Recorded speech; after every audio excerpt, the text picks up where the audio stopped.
सत्संगत्वे निस्संगत्वं निस्संगत्वे निर्मोहत्वं निर्मोहत्वे निश्चलतत्वं निश्चलतत्वे जीवन्मुक्तिः पुनरपि जननं पुनरपि मरणं पुनरपि जननी जठरे शयनम् इह संसारे बहुदुस्तारे कृपया पारे पाहि मुरा। कथं कथं नास्मिन् बाह्यम् अभ्यन्तरं वा जन्मादिभावविकारः अस्ति अतः अजं सबाह्याभ्यन्तर सर्वभावविकारवर्जितम् इत्यर्थः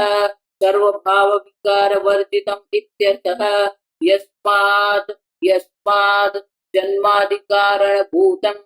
जन्मादिकारणभूतं न अस्मिन्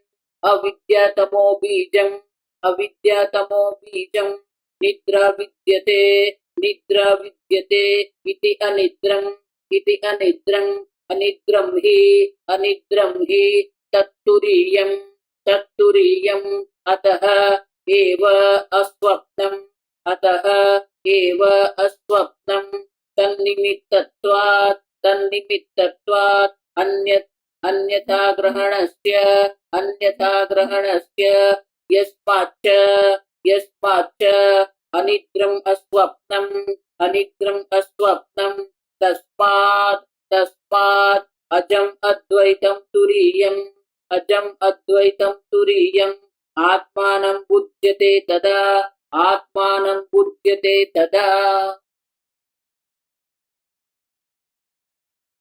कदा आत्मानं बुध्यते अनादि मायया सुप्तः जीवः। कल हमने देखा जीव की व्याख्या हमने देखी, जो ये देह में अहम करके बैठा है, देह के संबंध से जो मम करके बैठा, अहंता ममता इति संसार, उतना ही नहीं, वही जीव जो परम कारुणिक गुरु के द्वारा जब उनको उपदेश किया जाता है, तत्त्वमसि तज्जगत कारणं ब्रह्मत्वम असि, उस प्रकार से जब उपदेश किया जाता है तो उपदेश के कारण वो अपने आप को जानता है। तो बोले किस प्रकार से वो अपने आप को जानता है? पहले वो अपने आप को क्या जानता था? ये मेरे पिताजी है, मैं उनका पुत्र हूँ, ये मेरे पिताजी है, मैं उनकी पुत्री हूँ। तो उनकी अपनी जो समझ थी अपने बारे में वो जो सोचता था, उससे बिल्कुल विरुद्ध जो है अब अजम, कल हमने देखा अजम, जन्मादि भाव विकार जिसमें नहीं है, इसीलिए श्रुते सर्वभाव विकार वर्जितम इत्यर्थः। श्रुति कहती है कि सर्व प्रकार के भाव विकार के रहित वर्जित ये आत्मा। तो आगे शंकराचार्य कहते हैं यस्मात् जन्मादि कारण भूतम न अस्मिन्,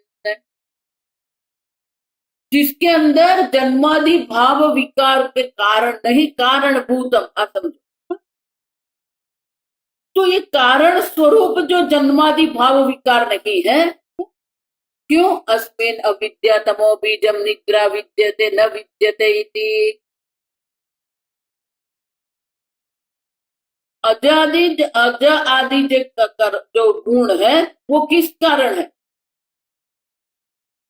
अजह नहीं है, जन्म ही नहीं है। क्यों? अनिद्रम अविद्यादि तमो बीजम निद्रा न विद्यते अस्मिन् इति अनिद्रम, जिसके अंदर निद्रा नहीं है। देखो मैं इसलिए कह रही हूं, आप कभी भी सोते नहीं, ये शरीर ये मन सो जाते हैं, आपकी बुद्धि सो जाती है, आपकी इंद्रियां सो जाती है, आप कभी भी सोते नहीं हो, आप नित्य चैतन्य स्वरूप सर्वद्रुप परमात्मा। अनिद्रम, जिसके अंदर अविद्यादि सहित, अविद्या रूपी तमो बीज रहित, ये निद्रा है ही नहीं। निद्रा जो है अविद्या के कारण ही है। आप देखो, अग्रहण है वो निद्रा है, जिसमें केवल अग्रहण है उसे हम निद्रा कहते हैं।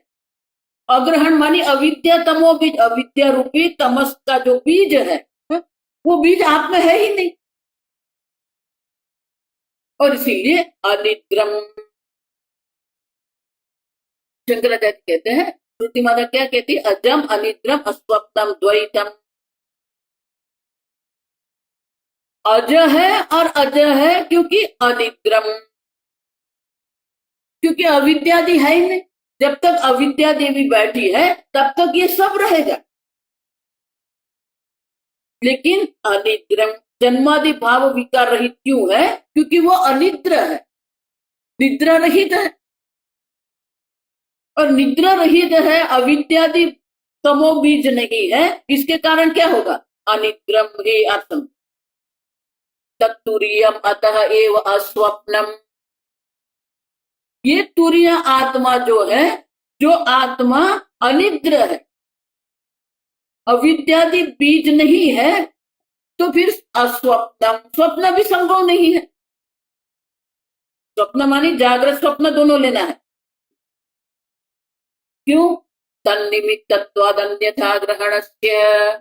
अन्यथा ग्रहण किसके कारण है? अग्रहण के कारण है। लेकिन अग्रहण ही नहीं है, अग्रहण रूपी निद्रा जिसमें है ही नहीं, तो अस्वप्न, स्वप्न भी अन्यथा ग्रहण भी संभव नहीं है। और इसलिए श्रुति माता कहती है अजम अनिद्रम अस्वप्नम, अग्रहण नहीं है। और अग्रहण से निमित्त, अग्रहण के निमित्त से जो अन्यथा ग्रहण हो सकता है वो अन्यथा ग्रहण भी नहीं है। न तो आप जागृत अवस्था अभिमानी है, न तो आप स्वप्न अवस्था अभिमानी है, न तो आप सुषुप्ति अवस्था अभिमानी है। अनिद्र हमारी सुषुप्ति अवस्था अभिमानी आत्मा आप नहीं है।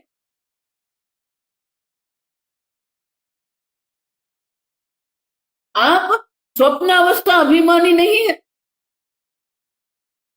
आप सुषुप्ति अवस्था अभिमानी नहीं, आप जागृत अवस्था अभिमानी नहीं है। ये सब अध्यारोप है, अग्रहण है, अन्यथा ग्रहण है।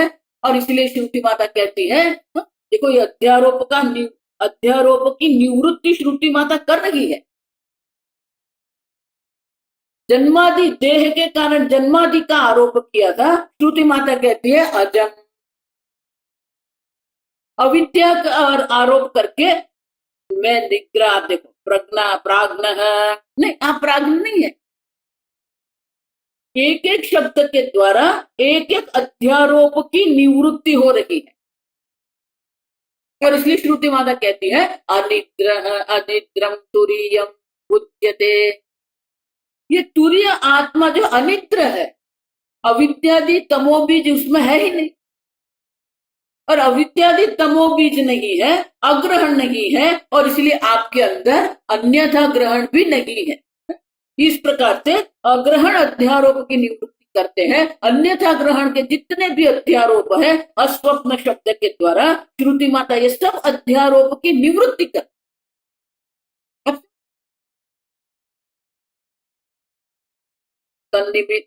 यस्माच्च अनिद्रम स्वप्नम तस्मात् अजम अद्वैतम तुरीयमात्मानम। आप अनिद्र अस्वप्न है, और इसीलिए आप कौन है? अजम अद्वैतम। जन्म भी आपका नहीं है और द्वैत भी नहीं। हम देखते हैं शांतम शिवम अद्वैतम सदैव सौम्यमग्र आसीत एकमेवाद्वितीयम। आपसे भिन्न कुछ है ही नहीं। इसलिए सर्वद्रुक की व्याख्या हमने क्या की? सर्वम च दृक् च इति सर्वद्रुक। स्वप्न अवस्था भी आप है स्वप्नावस्था में जो स्वप्नावस्था की उपाधि है वो भी आप है, स्वप्नावस्था के दृष्टा भी आप है, सर्व आप है। और सर्व को देखने वाला, स्वप्न दृष्टा को भी देखने वाला दृष्टा आप है। अब तो जागृत अवस्था में जो अनुभव कर रहा है, जो श्रोता, जो दृष्टा श्रोता मनता विज्ञाता बन के जो बैठा है, उनका भी जो दृष्टा है वो आप है। हम देखते हैं न दृष्टु दृष्टे विपरीलोपः विद्यते, दृष्टा का भी दृष्टा आप है, दृश्य का भी दृष्टा आप है, दर्शन क्रिया का दृष्टा भी आप ही है। दर्शन क्रिया हो रही है, प्रमाण प्रवृत्ति हो रही है, उनको जानने वाले भी आप ही है। आंख दर्शन क्रिया करती है कि नहीं करती है कौन जानते, आप जानते। इसलिए जब आंख के डॉक्टर के यहाँ जाते हैं ना, ऑप्थेल्मोलॉजिस्ट, तो क्या करना पड़ता, पूरी तपास करने के बाद भी अंत में तो आपको ही कहना पड़ेगा कि ये कांच से अच्छा दिखता है कि नहीं, क्योंकि देखने वाले आप हैं। आंख दर्शन क्रिया कर रही है कि नहीं कर रही है, आंख ठीक से दर्शन क्रिया करती है कि नहीं करती है, वो देखने वाले दृष्टा आप है। अब सब दृष्टा का भी दृष्टा आप है, दर्शन क्रिया का दृष्टा भी आप है, और दृश्य का दृष्टा भी आप ही है। अब सब इसीलिए अद्वैत है, आप सर्व भी है और सर्व के दृष्टा भी है। सर्व में आप सत्स्वरूप है, ये जगत में आप सत्स्वरूप रूप से अभिव्यक्त हो ही रहे, सबके दृष्टा के रूप में भी आप ही अभिव्यक्त हो रहे हैं। हम देखते हैं आप विषयी है, आप विषयी है, ये जगत जो है सब विषय है। 13वें अध्याय में भगवान क्या कहते हैं, इदं शरीरम कौन्तेय क्षेत्रमिदं विधीये, ये शरीर क्षेत्र है अर्थ, ये क्षेत्र है, ये शरीर ही क्षेत्र नहीं है, ये जगत भी क्षेत्र। पंच महाभूतान्य अहंकार है, पंचचेन्द्रिय गोचरा, इंद्रियाणि दशैकंच, ये सब क्षेत्र है। आप कौन है, क्षेत्रम जानाति क्षेत्रज्ञ है, ये सबसे भिन्न आप है। इच्छा द्वेष सुखम दुखम संगातश्चेतना धृति, आपके मन में जितने भी भाव उठ रहे हैं, जितनी वृत्तियां उठ रही है, वो सब भी आप ही है। एक आत्मा प्रत्यय सार है, हम देखते, और इसीलिए अद्वैत है, द्वैत है ही नहीं, आपसे भिन्न कुछ है ही नहीं। सर्वभूतस्थमात्मानं सर्वभूतानि च आत्मने, आत्मा से भिन्न कुछ नहीं है।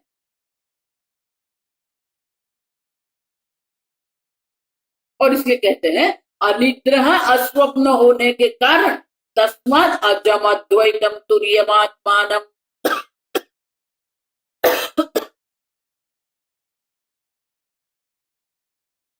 जहां अग्रहण अन्यथा ग्रहण का अध्यारोप है वहां द्वैत है, लेकिन जहां अग्रहण भी नहीं है अन्यथा ग्रहण भी नहीं है, तो द्वैत की कोई संभावना नहीं है, जन्म की भी कोई संभावना नहीं है।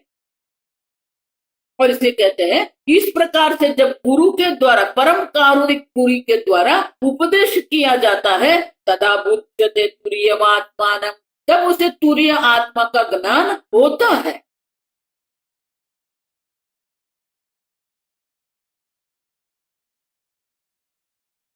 किसी किसी को किसी की आवश्यकता आपको है, क्यों, क्योंकि आपको जगाना है, प्रतिबुद्धि माने कि आपको जगाने वाला कोई होना चाहिए। अनादि माया सुप्त जीव है, ये जीव अनादि माया, अनादि काल से प्रवृत्त जो माया है, उसके कारण वो क्या है, सुप्त है, सो गया, और जगाने वाला कोई होना चाहिए। और वो जगाने वाला कौन है, गुरु है जो आपको शास्त्र उपदेश करते हैं। शास्त्र उपदेश के द्वारा आपके स्वरूप में वो आपको जगाते हैं।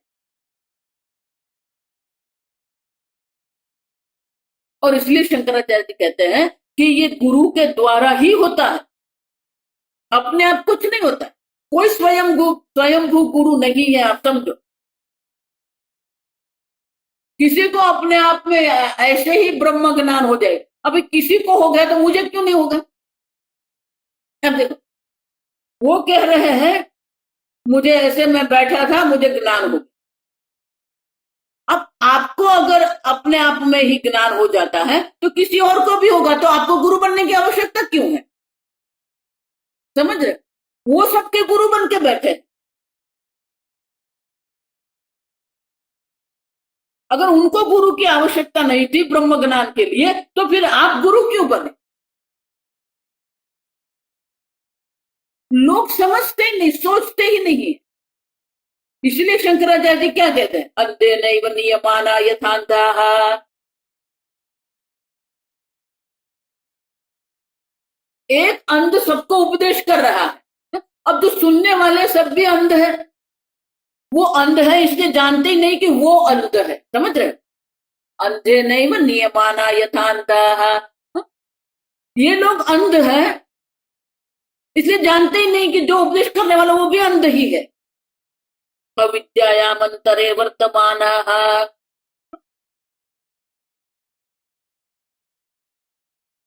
तो ये उपनिषद जो है वो गुरु और शिष्य के संवाद के रूप में है।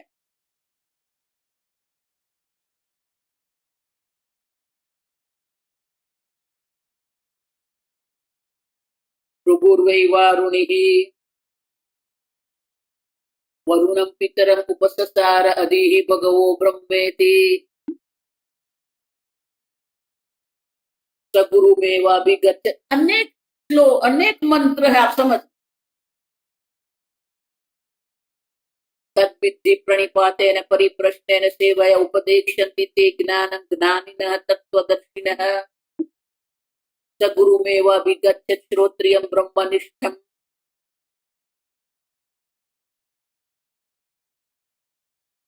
गुरु के बिना ज्ञान हो गए ही कैसे हम? अब तो इसलिए शंकराचार्य जी ये रखते हैं यहाँ, कदा बुध्यते, जब गुरु के द्वारा उसे जगाया जाता है। प्रतिबोध्यमाना यदा, गुरु आके हमें जगाते हैं अपने स्वरूप की ओर, हमें जागृत करते हैं। नहीं तो हम वही निद्रा में पड़े हुए हैं, वही स्वप्न में जागृत में पड़े हुए। ये जगत के लिए हम जागृत हैं लेकिन तत्व के लिए हम सोए हुए। या निशा सर्वभूतानां तस्याम जागृति संयम। ये तत्व जो है लोगों के लिए निशा है ही नहीं। उसके और ये तत्वज्ञानी जागा हुआ।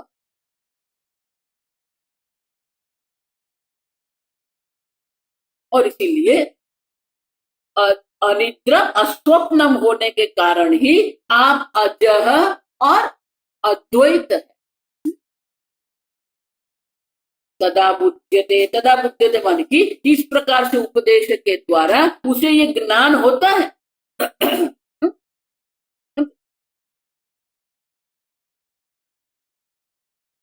तदा विशिष्टेन आचार्येण विशिष्टं शिष्यं प्रति प्रबोधमान अवस्थायाम इत्यर्थः। तदा मानी क्या है? तदा का अर्थ है कि ये विशेष आचार्य के द्वारा विशेष शिष्य को उपदेश किया जाता। क्यों विशेष?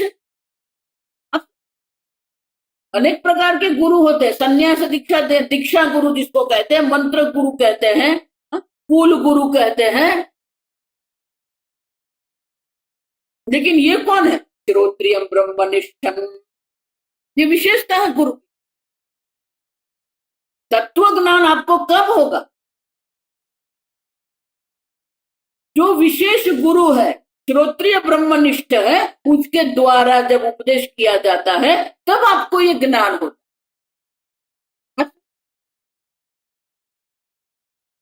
और शिष्य भी कैसे होना चाहिए? नंदगिरी महाराज कहते हैं तदा विशिष्टेन आचार्येण विशिष्टम शिष्यम प्रति।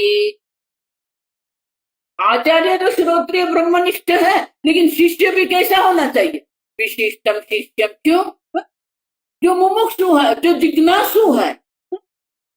मतलब एक दृष्टि से देखते हैं तो मुमुक्षु तो सब है, सबको मृत्यु से छूटना है, किसी को भी मृत्यु पसंद नहीं है, किसी को अज्ञान भी पसंद नहीं, दुख भी पसंद नहीं। तो मुमुक्षु तो सब है। सब जो खोज रहे हैं वो क्या खोज रहे हैं? वही आनंद शोध, अनंत सुख, अनंत आनंद का ही खोज कर रहे हैं, लेकिन वो जानते नहीं है। Sikar himself is a sort. आप समझो, ये विरोधाभास। इसीलिए गुरु की आवश्यकता, क्योंकि जिसको ढूंढ रहे हैं वो तो आप स्वयं है। और आप स्वयं जब जो है, आप जो इच्छा करते हैं, जिसकी इच्छा आप कर रहे हैं वो आप स्वयं है। और इसीलिए अचानक किसी को ऐसा नहीं हो जाएगा अभी अभी मानता है मैं जीव हूं, अभी अचानक हो गया मैं ब्रह्म हूं। ऐसा हो सकता है? स्वामी जी इसलिए बहुत सुंदर शब्द का प्रयोग करते, you can not stumble upon आत्मा।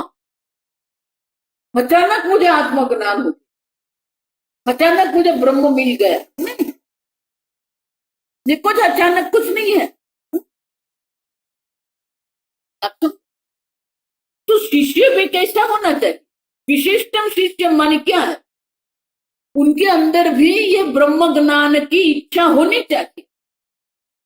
मुमुक्षु तो सब है, उसमें जो मुमुक्षु जो है, सब संसारी भी मुमुक्षु हुए है, लेकिन उनकी बुद्धि अर्थ और काम में ऐसी फंसी हुई है, पुण्य पाप में ऐसी फंसी हुई है कि वो मोक्ष की ओर अपनी दृष्टि करते ही नहीं है। देखो, शास्त्र कहते हैं मोक्ष पुरुषार्थ, ऐसा नहीं है। वो आपकी इच्छा है। पुरुषेण अर्थ्यते प्रार्थ्यते इति पुरुषार्थ। ये वेदांत की इच्छा नहीं कि आपको मोक्ष दे दे, गुरु की इच्छा नहीं कि आपको मोक्ष दे दे, ये आपकी इच्छा है। समझ रहे? लेकिन वो इच्छा की ओर, जो मूलभूत इच्छा, जो हमारी फंडामेंटल जो प्रॉब्लम है, तो वो मूलभूत समस्या की ओर हमारी दृष्टि जाती ही नहीं है। हमारी व्यवहारिक समस्या में ही हमारी बुद्धि भटकती रहती। लेकिन अगर कोई आध्यात्मिक पुण्य के कारण उनकी दृष्टि वहां जाती है मोक्ष पुरुषार्थ की, संसार की ओर उनको वैराग्य हो गया है, संसार के प्रति उन्हें कोई रुचि नहीं है, अब तो वो मुमुक्षु बन गए। शंकराचार्य जी से कहते हैं कि ये मनुष्य शरीर ही दुर्लभ है। मनुष्यत्व जो है वो दुर्लभ है। मुमुक्षुत्व, मुमुक्ष, मुमुक्षुत्व आप समझो, मोक्ष इच्छा प्राप्त करने का जिसका स्वभाव है, शील।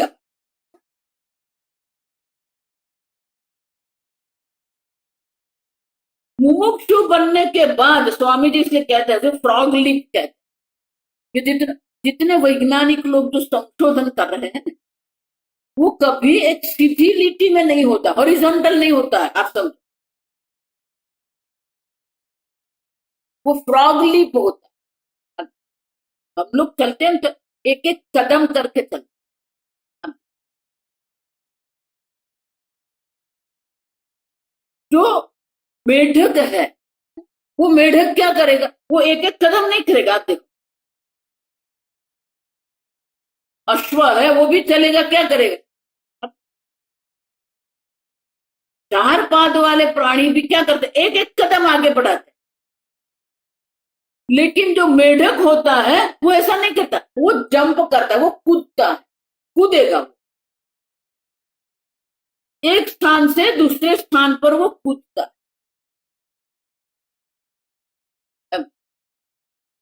उसी प्रकार से ये संशोधन भी ऐसा ही है। अचानक से उनको परिस्थिति है, अनुकूलता है,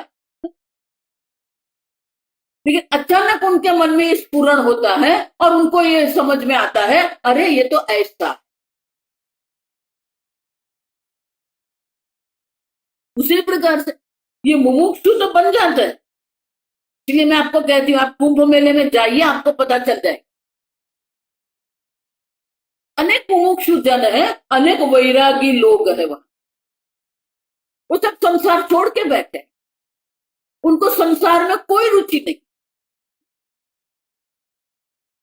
लेकिन वैराग्य होने मात्र से, ये बहिरंग साधन विवेक वैराग्य होने मात्र से, मुमुक्षु बनने मात्र से ये ब्रह्म ज्ञान नहीं है।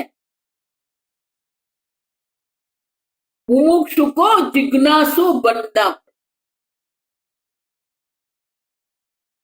इसीलिए गुरु के पास जब हम जाते हैं, सगुरु में विगत्य श्रोत्रियम ब्रह्मनिष्ठम,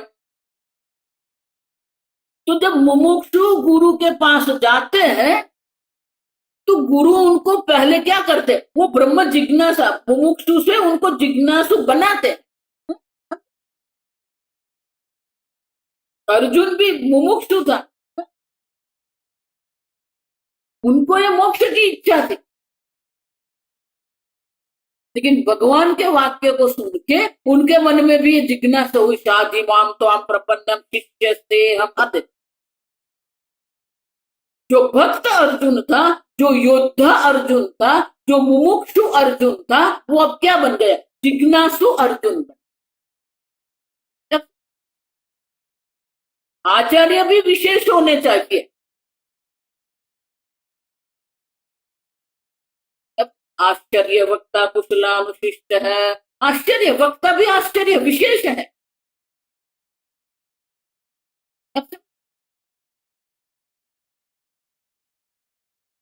और शिष्य भी क्या है, उनके अंदर भी ये जिज्ञासा होनी चाहिए। इसीलिए उपनिषद भी क्या करे, तत् ब्रह्म तत् विजिज्ञासस्व अथा तो ब्रह्म जिज्ञासा। आप समझो,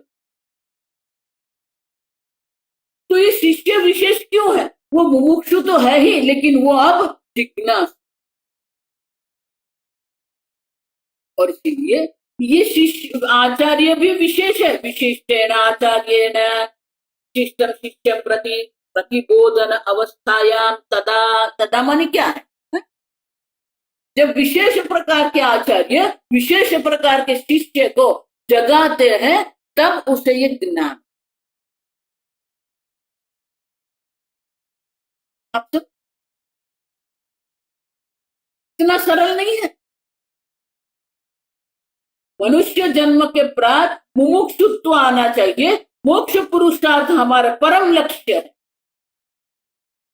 वो मुमुक्षु को गुरु जी क्या करते हैं, जिज्ञासु बना।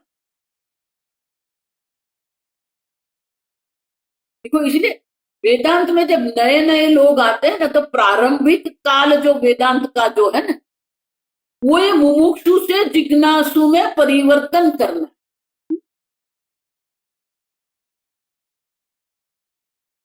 हमारे अंदर वो ज्ञान की इच्छा होनी चाहिए।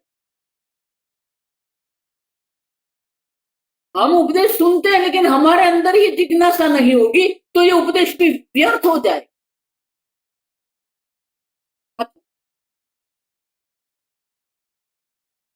और इसीलिए आनंद गिरी महाराज कहते हैं, तदा तदा बुद्ध, तदा मानी क्या, तदा मानी की विशेष आचार्य के द्वारा विशेष शिष्य को उपदेश किया जाता है, वो शिष्य को जगाया जाता है, स्वरूप की ओर जगाया जाता, तब उसे ज्ञान होता है। इसलिए देखो, हमें परंपरा से हम चलते, सदाशिव समारंभम शंकराचार्य मध्यमाम अस्मदाचार्य, जिसके पास हम शास्त्र अध्ययन कर रहे हैं, वो गुरु पर्यंत वंदे गुरु परंपरा। पहले प्रणाम जो है वो गुरु परंपरा को, गुरु को नहीं है। अब विशिष्ट आचार्य माने क्या है, पहले तो वो क्या है, एवं परंपरा प्राप्त अर्जुन, ये परंपरा से प्राप्त। तो आचार्य की पहली विशेषता क्या है, वो परंपरा। 13वें अध्याय में इसलिए शंकराचार्य जी कहते हैं सर्वशास्त्रज्ञोपि असंप्रदाय वित्त मूर्खवत उपेक्षणीयम। देखिए थोड़ा कड़क वाक्य है, कटु है, लेकिन वास्तविक। आपके सामने कितना ही बड़ा पंडित बैठा है, सर्वशास्त्रज्ञ, सर्वशास्त्र वो जानता है, लेकिन वो संप्रदाय वित्त नहीं है, मानी वो किसी संप्रदाय से नहीं आते हैं, तो मूर्ख की तरह उनकी उपेक्षा कर। ये ज्ञान परंपरा से। और इसीलिए आनंद गिरी महाराज कहते हैं विशिष्टेन आचार्य। आचार्य की पहली विशेषता क्या है, ये परंपरा से, मानी उनके भी गुरु है, उनके भी गुरु है, उनके भी गुरु है। आप समझो, ये गुरु की परंपरा है।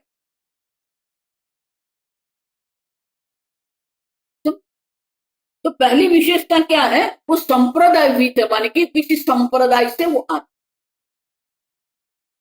देखो हिंदी में है कि नहीं मुझे पता नहीं, लेकिन गुजराती में एक शब्द है जो निंदनीय शब्द है। अगर कोई किसी की सुनता नहीं है, वो अपने मर्जी से कर रहा है, मानी कि किसी के शासन में वो नहीं है, तो उसके लिए नगुरो कहते हैं।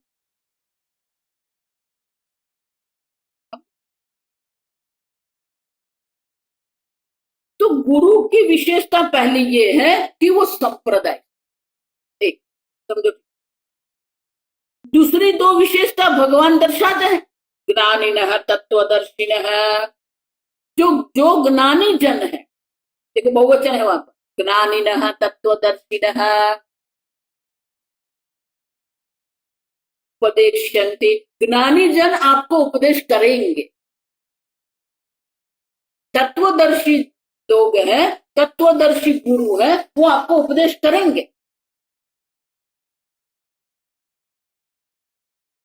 तो उनके लिए मुंडक उपनिषद में क्या कहते हैं, सदगुरु में वह विगत। आप गुरु के पास जाइए। गुरु मानी कौन है, जो अविद्या की निवृत्ति करने वाले। आजकल के तो गुरु क्या है, उसको अविद्या की निवृत्ति से कोई संबंध ही नहीं है। अब तक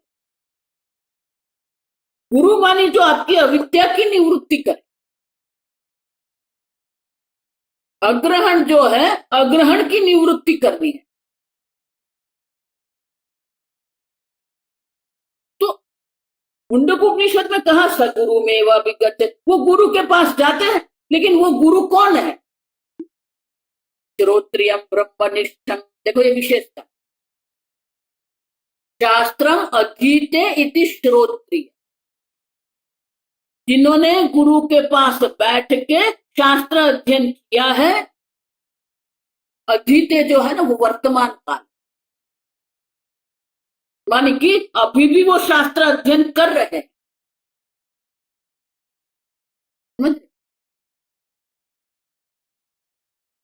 स्वाध्याय प्रवचनाभ्याम न प्रमदितव्यम। स्वाध्याय मानी वो स्वयं शास्त्र का अध्ययन करते हैं, प्रवचन मानी कि अपने शिष्य को शास्त्र का उपदेश करते हैं। तो शास्त्र अध्ययन करना और शास्त्र का उपदेश करना जिसका जीवन है, उसे श्रोत्रिय कहते हैं।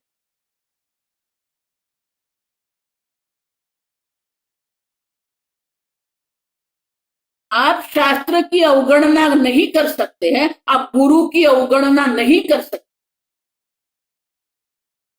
और वो गुरु कौन है, तत्वदर्शी। भगवान ने गीता में कहा तत्वदर्शी। मुंडक उपनिषद कहते हैं ब्रह्मनिष्ठम। जो गुरु के मुख से सुना है उसी में उनकी निष्ठा हो गई है, ब्रह्मनिष्ठ।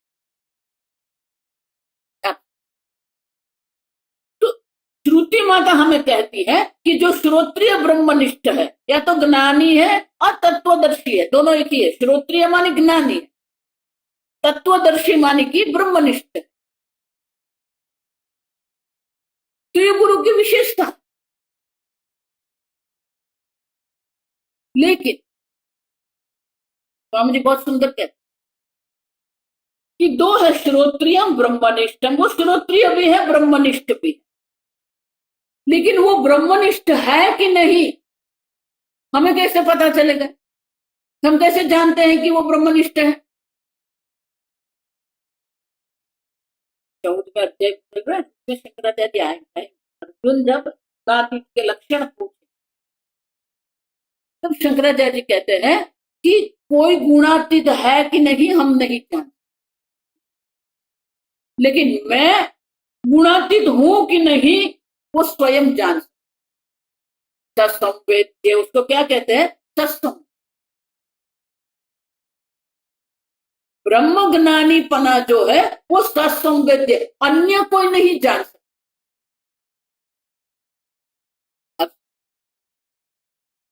तो ये दो जो है ना, ये दो से हमारे पास तीन विकल्प है। ठीक से समझ,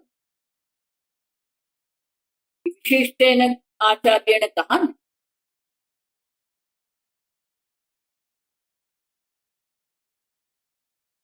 श्रोत्रिय ब्रह्मनिष्ठ दोनों वो हो सकते हैं।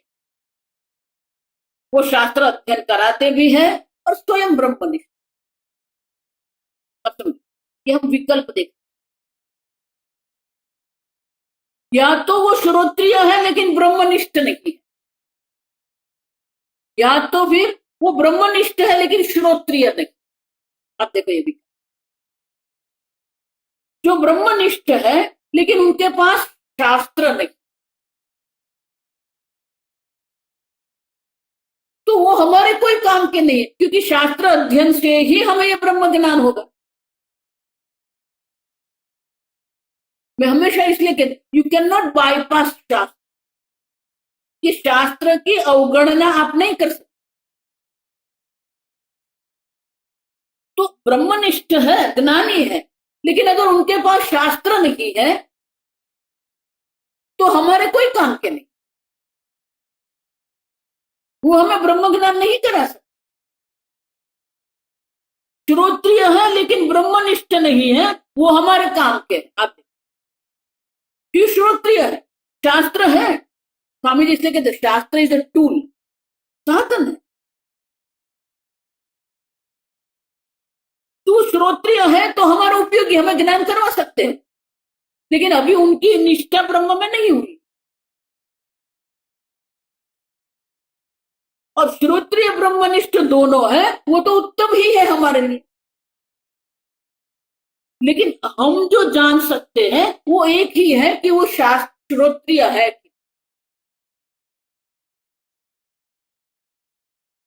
और हमारी बुद्धि से ही हमें समझ में आ जाएंगे कि वो सही में है कि नहीं।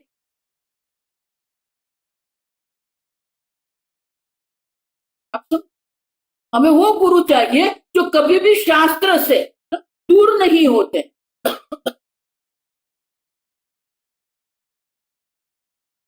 तो कोई स्वतंत्र बुद्धि से किसी को ज्ञान नहीं होता।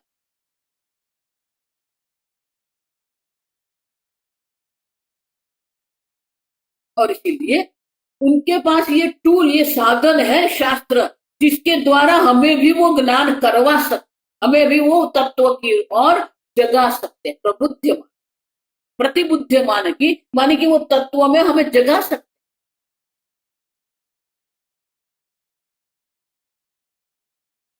और इसीलिए विशिष्ट गुरु माने कि वो संप्रदायविद है, वो श्रोत्रिय है, ब्रह्मनिष्ठ। देखो आचार्य शब्द का यह क्या, आचिनोति शास्त्रार्थम, शास्त्र के अर्थ के निचोड़ को वो जान, सार को वो जान। माने कि आचार्य वो है जो किसी भी वस्तु को संक्षेप में भी कह सकते हैं, समास पद्धति से भी कह सकते हैं, और विस्तार से व्यास पद्धति से भी कह, ये उनकी कुशलता। किसी विषय को आप कहेंगे समास पद्धति, संक्षेप में कह दो तो भी कर सकते हैं, और विस्तार से कहने को कहेंगे तो भी वो कर सकते। शास्त्र में तो समास पद्धति, व्यास पद्धति, मानिए इनकी कुशलता है। वो शास्त्र के सार को जानते हैं। आचिनोति शास्त्रार्थम स्वयं आचरति, उनका जीवन भी हमारे लिए क्या है, अनुकरणीय है। वो स्वयं शास्त्र के अनुरूप जीवन जीते। स्वयं च आचरत, स्वयं वो आचरण माने कि शास्त्र के अनुरूप आचरण करते। परान शिष्यान आचार्यति, और अपने शिष्य को भी शास्त्र के अनुरूप जीवन जीने के लिए प्रेरणा देते, उसे आचार्य। और इसीलिए ये विशेष आचार्य के द्वारा विशेष शिष्य जिसको जिज्ञासा है, ब्रह्म जानने की इच्छा, इसलिए ब्रह्म सूत्र का आरंभ कैसे, अथा तो ब्रह्म जिज्ञासा। अब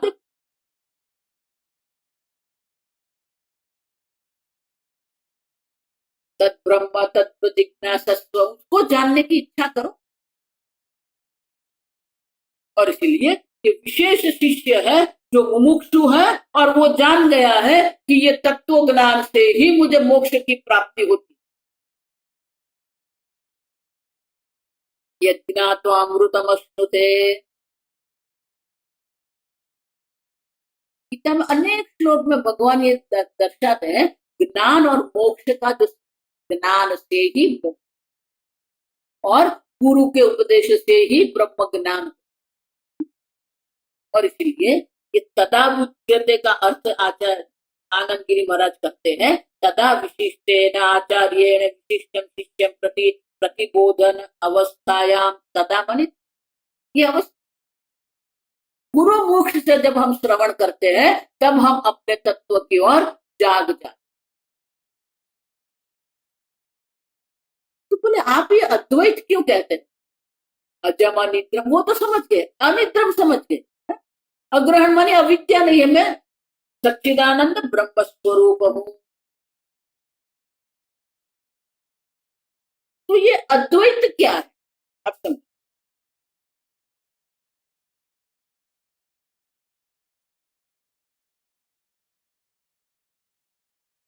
तो अद्वैत माने कि ये जो प्रपंच उपशम मंत्र में आ गया सब, देखो ये सब जो है मंत्र का ही अर्थ यहाँ कर रहे हैं, कुछ नया यहाँ नहीं कह रहे। वो जो मानांत प्रज्ञ बहिष्प्रज्ञ जो 7वां मंत्र है उसी का यहाँ पर विवरण हो रहा। प्रपंच उपशमम, जब ब्रह्म ज्ञान हो जाता है तो ये प्रपंच की शांति, मानी प्रपंच रहता ही नहीं।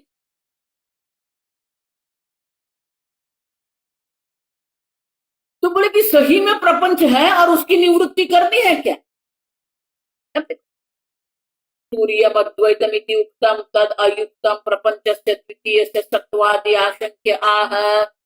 आप कहते हो कि ये तूर्य आत्मा माने कि मैं अद्वैत हूं, लेकिन ये द्वैत तो है कि नहीं, ये द्वैत प्रपंच है, प्रपंच रूपी द्वैत है। आप समझ, उतना ही नहीं, ये प्रपंच की जब तक निवृत्ति नहीं होती है तब तक अद्वैत की सिद्धि नहीं होगी। तो पहले ये प्रपंच की निवृत्ति करनी पड़ेगी।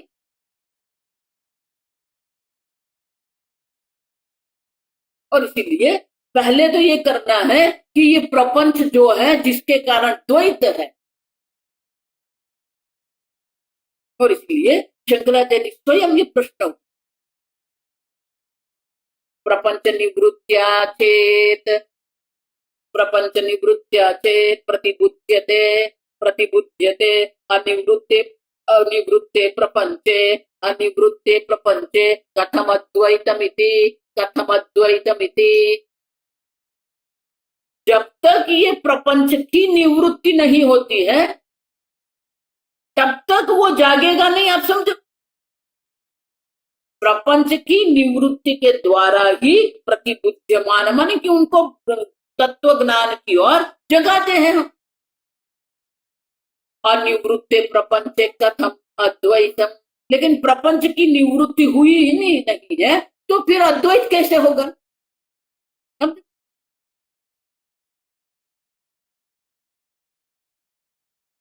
और इसीलिए गौड़पादाचार्य जी ये 17वें कारिका हमें कि जब तक प्रपंच की निवृत्ति नहीं होगी तब तक अद्वैत की सिद्धि नहीं होगी।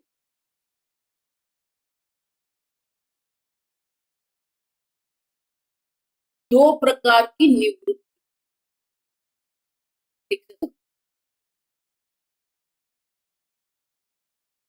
एक निवृत्ति जो है उसमें सही में वस्तु का नाश होता।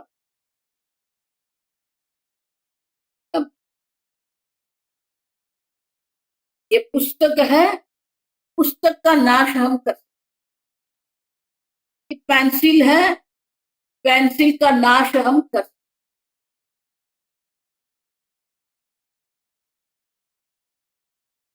तो जिस प्रकार से हम ये वस्तु का नाश करते, लकड़ी है, अग्नि से जला के उसको राख कर दिया, नाश कर दिया,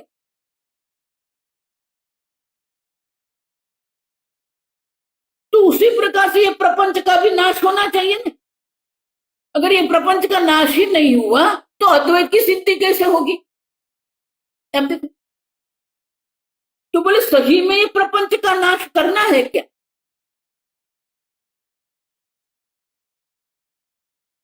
एक वस्तु है, लकड़ी है, और अग्नि के द्वारा उनको राख बना देते हैं, नाश कर।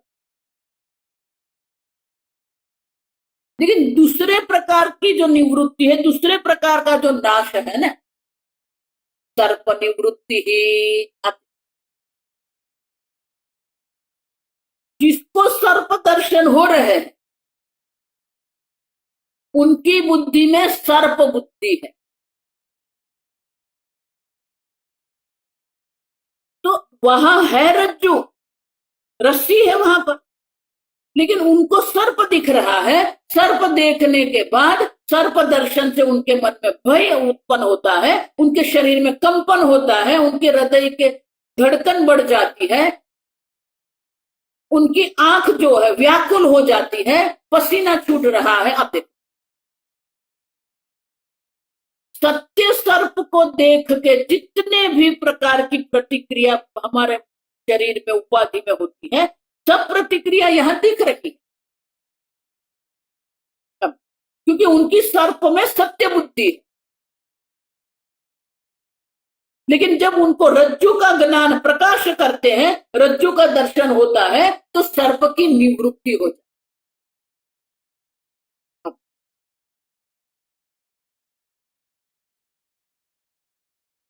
गर्मी के दिन में हम गर्म रास्ते पर, तार रोड के रास्ते पर जाते हैं, या तो हम रेत प्रदेश में जाते हैं,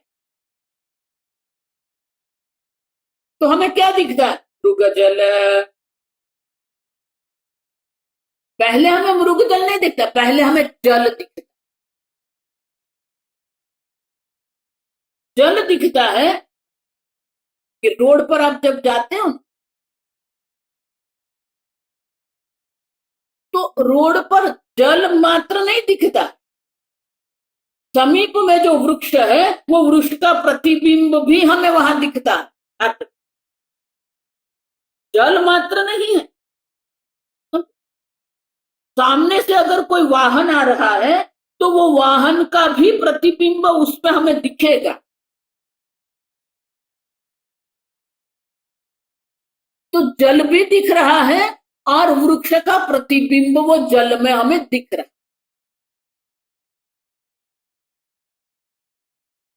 लेकिन जब हम समीप जाते हैं तो हमारी समझ में आता है ये तो गर्म रास्ता मार्ग है, गर्म मार्ग है। रेत प्रदेश में अगर हम हैं तो वहां जाके हम देखते हैं तो ये तो सूखी रेत है। फिर पुनः हम जब दूर जाते हैं तो हमें वो जल दिखेगा। अब वो जल नहीं, वो क्या है? मृग जल है। मृग जल माने कि सही में वहां जल नहीं, समझ मानी कि जल की सत्यता की निवृत्ति हो। तो दो प्रकार से नाश होता है, एक सही में नाश होता है जिस प्रकार से लकड़ी को अग्नि जला।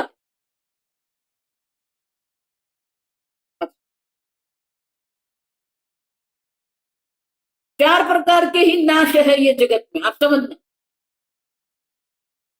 नैनम चिंतन्ति शस्त्रं अच्छेद्योयमदाह्योमम् अशोष्य अक्लेद्य। चार पंच महाभूत है, चार पंच महाभूत के द्वारा चार प्रकार से नाश होते। ये जगत में चार प्रकार के ही नाश। अच्छेद्योयम, छेदन, किसी का हम नाश कैसे कर सकते हैं? उसको छेदन कर।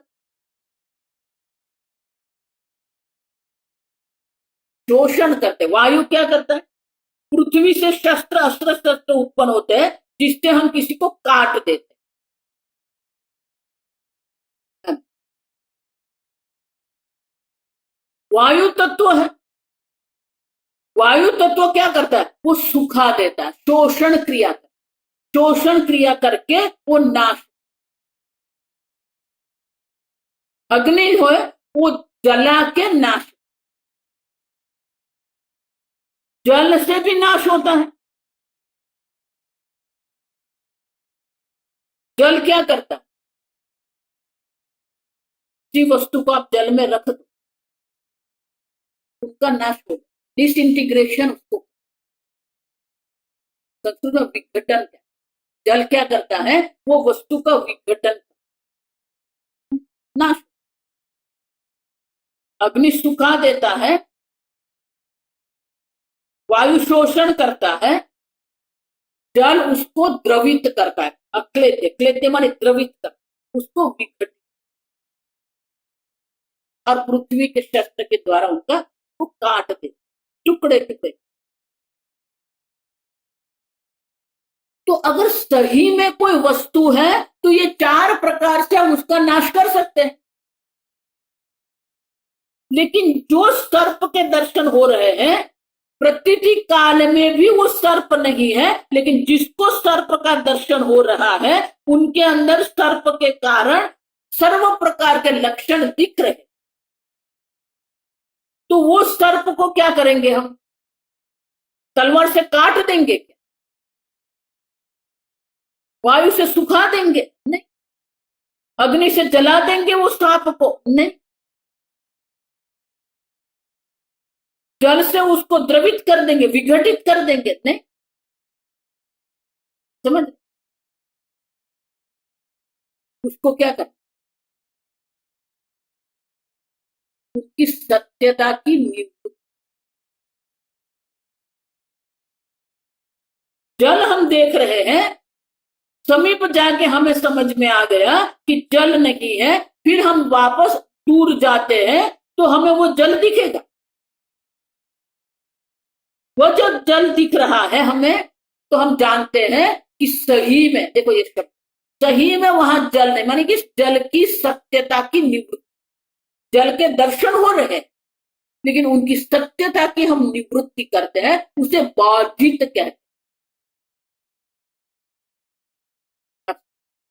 एक सही में नाश होता है, दूसरा क्या करना है? उनकी सत्यता की निवृत्ति हम कर देते हैं, तो वो बाधित होता है। सूर्योदय, बालक के लिए सूर्योदय और सूर्यास्त है, लेकिन जिसने विज्ञान का अध्ययन किया है, जो जानता है पृथ्वी पश्चिम से पूर्व की ओर गति कर रही है, अपनी धरी पर वो घूम रही है, तो वो सूर्योदय का दर्शन करता है, लेकिन सूर्योदय की सत्यता उनके अंदर नहीं। आकाश की नीलिमा का दर्शन हो रहा है, लेकिन नीलिमा में सत्य बुद्धि, सत्यता की नहीं, उसको बाधित करते हैं ऐसा।